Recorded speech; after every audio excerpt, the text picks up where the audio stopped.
Nagsimula na ang Congressional District 3 Press Conference Competition kaninang umaga bandang 6:30 a.m. Ang mga paaral namang dumalo ay 17 at ang mga estudyante namang dumalo ay 472. Ang CDPC ay pagpapalawak ng kaalaman, pagpapalakas ng kritikal na pag-iisip at pagpapasigla ng pakikilahok sa lipunan. Ang Republic Act No. 707 o Campus Journalism Act of 1991 ay isang batas na nagalayong paunlarin at isulong ang campus journalism sa bansa na inaprobahang noong 5 ng Hulyo 1991.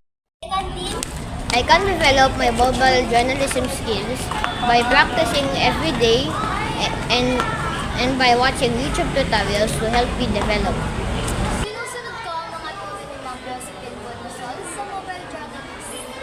Kahit na mahirap ang kanilang ginagawa, sila pa rin ay patuloy na nagtsatsaga upang masungkit ang medalya. Kami ang boses ng pagbabago. Ako si Queen Zerine B. Saluib, laging handa para sa bilis aksyon balita.